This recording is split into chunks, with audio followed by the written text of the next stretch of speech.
नमस्ते, सदावत सले मातृभूमि, जय हिंद दोस्तों। मैं किचन आप सबका स्वागत करता हूं। शुरू करते हैं आज के डिफेंस समाचारों को। चलिए बढ़ते पहले डिफेंस अपडेट की तरफ। भारतीय सेना अब ड्रोन्स का मुकाबला करने के लिए लगभग 30 man portable light weight passive detection and counter measure system खरीदने की योजना बना रही है। चलिए बढ़ते नेक्स्ट अपडेट की तरफ। भारत फोर्स की प्रमुख बाबा कल्याणी की तरफ से कहा गया है कि भारत फोर्स यूरोप और अन्य देशों को स्वदेशी आर्टिलरी गन का निर्यात कर रहा है और इसमें भारी वृद्धि होने जा रही है। कल्याणी ने कहा कि पिछले 4 महीनों में करीबन $600 मिलियन के निर्यात यानी कि एक्सपोर्ट ऑर्डर उन्हें मिला है। और आपको बता दें कि आर्मीनिया ने पहले ही ATAGS और मार्क का ऑर्डर दिया हुआ है। चलिए बढ़ते नेक्स्ट अपडेट की तरफ। भारतीय सेना अब कश्मीर में बढ़ते हुए खतरों से निपटने के लिए और अधिक संख्या में महिंद्रा आर्मर्ड वाहनों को खरीदने पर विचार कर रही है। दरअसल दोस्तों, कश्मीर घाटी में स्नाइपर हमले और घात लगाकर हमले लगातार हो रहे हैं और लगातार ऐसी घटनाओं को बढ़ता हुआ देख भारतीय सेना अब महिंद्रा डिफेंस के आर्मर्ड ALSV यानी कि आर्मर्ड लाइट स्पेशलिस्ट व्हीकल के लिए अतिरिक्त ऑर्डर देने जा रही है। 2023 में भारतीय सशस्त्र बलों को आर्मर्डो की डिलीवरी शुरू हो गई थी। 2021 के शुरुआती अनुबंध में करीबन 1300 वाहनों की आपूर्ति शामिल थी। भारतीय सेना के द्वारा अब आगे के ऑर्डर पर विचार किया जा रहा है ताकि कश्मीर में सुरक्षा चिंताओं को दूर किया जा सके। और ये जो ASLV है, ये एक मॉड्यूलर लाइट आर्मर्ड वाहन है जो कि अपनी असाधारण गतिशीलता और चालक दल की सुरक्षा के लिए तैयार किया गया। इसका मॉड्यूलर डिजाइन रखरखाव को सरल भी बनाता है और यही नहीं दोस्तों, आर्मर्डो B7 स्तर की बैलिस्टिक सुरक्षा प्रदान करता है जो कि चालक दल को छोटे हथियारों की फायरिंग और छर्रों से बचाता है। आर्मर्डो ASLV की कुछ विशेषताएं जैसे कि इसमें स्टैंग लेवल 2 बैलिस्टिक सुरक्षा है। इसमें 4 सदस्य आसानी से बैठ सकते हैं। इसकी कार्गो क्षमता भी जबरदस्त है। ये 400 किलोग्राम के हथियार और गोला बारूदों को अपने साथ ले जा सकता है। आर्मर्डो को अधिक संख्या में शामिल करने का ये जो विचार है वो काफी अच्छा माना जा सकता है। चलिए बढ़ते नेक्स्ट अपडेट की तरफ। दोस्तों, न्यू स्पेस रिसर्च टेक्नोलॉजी लगातार इनोवेटिव चीजों पर काम कर रही है और इस बार इन्होंने कुछ ऐसा करके दिखाया जो वाकई में दोस्तों देश का सीना गर्व से चौड़ा कर देगा। दरअसल NRT यानी कि new space research and technology ने स्वार्म ड्रोन के कमांड, कंट्रोल, कम्युनिकेशन, कंप्यूटिंग और इंटेलिजेंस कार्यों के लिए डिजाइन किए गए लंबी दूरी के सेटकॉम लिंक का एक जबरदस्त सफल परीक्षण किया। अब आपके मन में सवाल आ रहा होगा कि आखिर ये सेटकॉम लिंक है क्या? दरअसल ये जो परीक्षण किया गया था उसमें स्वार्म ड्रोन्स और सैटेलाइट कम्युनिकेशन नेटवर्क के बीच मजबूत ब्लोस कनेक्टिविटी प्रदर्शित की गई और इस पूरे काम को अंजाम दिया जा रहा था एक रिमोट कंट्रोल ग्राउंड स्टेशन से जो कि काफी दूर था। आपको मैं बता दूं कि सेटकॉम नेटवर्क सिर्फ पोलर रीजन्स को छोड़कर दुनिया भर में विश्वसनीय कनेक्टिविटी सुनिश्चित करता है और इस परीक्षण को 4200 मीटर की ऊंचाई पर लद्दाख के चुनौतीपूर्ण वातावरण में किया गया और यह मिशन जबरदस्त तरीके से सफल हुआ। अभी जैसे कि मैंने आपको बताया था कि इस पूरे के पूरे परीक्षण को एक दूरस्थ ग्राउंड कंट्रोल स्टेशन से ऑपरेट किया गया। वो दूरी लगभग 3000 किलोमीटर थी, यानी कि ये सारा काम बेंगलुरु में जो NRT का मुख्यालय है वहां से लद्दाख में किया जा रहा था। इससे यह बात भी सुनिश्चित होती है कि भारत अपने स्वार्म ड्रोन्स को किसी भी इलाके से ऑपरेट कर सकता है। और दोस्तों, जब ये पूरा मिशन चल रहा था उस दौरान स्वार्म ड्रोन से टेलीमेट्री और पेलोड डेटा लगातार मिलता रहा, यानी कि निर्बाध संचार इसने बनाए रखा।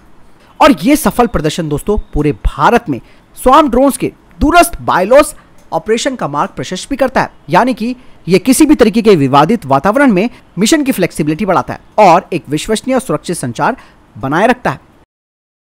बढ़ते नेक्स्ट अपडेट की तरफ। दोस्तों, भारत ने Rudram I anti radiation missile के सफल उड़ान परीक्षणों की घोषणा की है। आपको बता दें कि यह परीक्षण 2 मई 2024 को किया गया था। इस दौरान नई पीढ़ी की एंटी रेडिएशन मिसाइल का सफल परीक्षण किया गया जिससे कि सुखोई 30 फाइटर जेट से लॉन्च किया गया था। राजस्थान में हुए इस परीक्षण के दौरान रुद्रम I ने अपने लक्ष्य पर सीधा निशाना साधा था।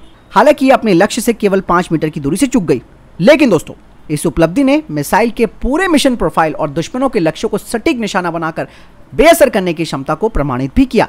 दरअसल ये जो प्रक्षेपण किया गया था, यानी कि टेस्ट किया गया था मिसाइल का, वो लक्ष्य पर निशाना साधने के लिए नहीं था, बल्कि इसका उद्देश्य मिसाइल के अंतिम दृष्टिकोण के दौरान इसके वॉरहेड की इफेक्टिवनेस को प्रदर्शित करना था। और यह परीक्षण भारत की बढ़ती मिसाइल टेक्नोलॉजी क्षमता का एक प्रमाण भी था। और रुद्रम 1 मिसाइल को दोस्तों दुश्मनों के रडार, उनके कम्युनिकेशन नेटवर्क को बेअसर करने के लिए तैयार किया गया। बढ़ते नेक्स्ट अपडेट की तरफ। LCA तेजस मार्क 1A फाइटर जेट की डिलीवरी में अब और देरी का सामना करना पड़ेगा। कहा जा रहा है कि अब 15 अगस्त को इसकी डिलीवरी हो पाएगी। दरअसल दिक्कतें इसमें यह आ रही है कि एक तो सॉफ्टवेयर इंटीग्रेशन में प्रॉब्लम आई है और दूसरी अमेरिका की तरफ से GF404 इंजन की सप्लाई में देरी हुई है। इस वजह से भारतीय वायुसेना ने HAL पर अपनी नाराजगी भी व्यक्त की है। हालांकि अमेरिकी इंजन निर्माता GE की तरफ से ये बात कही गई है कि वो सितंबर और अक्टूबर से फिर से इंजनों की डिलीवरी शुरू कर देंगे। हालांकि ये डिलीवरी फरवरी और मार्च में होनी थी। दरअसल HAL ने पहले कहा था कि वो 16 तेजस मार्क 1A फाइटर जेट को हर साल बनाएगा और सभी जो 83 एयरक्राफ्ट हैं उनकी डिलीवरी 2028 तक कर देगा। लेकिन इंडियन एयरफोर्स इस डेडलाइन को लेकर काफी टेंशन में भी है। एयरफोर्स की तरफ से कहा जा रहा है कि ये हमारी फाइटिंग क्षमता को प्रभावित कर सकता है। वहीं अमेरिका दोस्तों भारत को 1 से 2 इंजन हर महीने उपलब्ध करा पाएगा। मतलब साफ है कि HAL के पास ज्यादा इंजन नहीं होंगे 16 तेजस मार्क 1 फाइटर जेट को हर साल बनाने को लेकर। चलिए बढ़ते हैं नेक्स्ट अपडेट की तरफ। दोस्तों CISF, BSF और RPF की तरफ से कहा गया है कि वो एक्स अग्निवीरों को कांस्टेबल की भर्ती में 10% तक का आरक्षण देंगे। चलिए बढ़ते हैं नेक्स्ट अपडेट की तरफ। दोस्तों पाकिस्तान ने अपने 6 एकेंसी ड्रोन को हथियारों से लैस किया और इसमें 200 किलोमीटर रेंज वाली casein V3 air launch cruise missile लगाई है। ऐसे में दोस्तों कहा यह जा रहा है कि भारत के पास लिमिटेड नंबर में इस तरीके की एयर लॉन्च क्रूज मिसाइलें हैं, जो कि चिंता का विषय है। बढ़ते नेक्स्ट अपडेट की तरफ। दोस्तों चाइना के वैज्ञानिकों ने अपना एक नया माइक्रोवेव रडार तैयार किया है, जो कि हाइपरसोनिक मिसाइलों को ट्रैक भी कर सकता है, वो भी मैक 20 की स्पीड से। और साथ ही इस बात का भी पता लगा सकता है कि कौन सी मिसाइल रियल है यानी कि असली है और कौन सा झूठा टारगेट है यानी कि फॉल्स टारगेट है।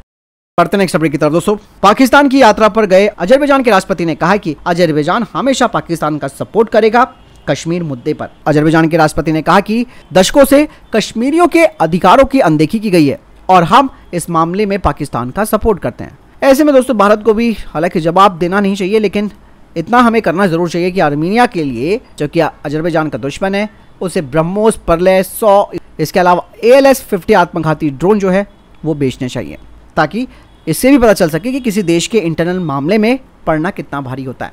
वैसे भी डरा ही पड़ा है, आपको तो पता ही है कि इसने कई बार मुद्दे उठाए हैं कि भारत किस तरीके से आर्मीनिया को हथियार प्रोवाइड करा रहा है। चलिए बढ़ते हैं नेक्स्ट अपडेट की तरफ।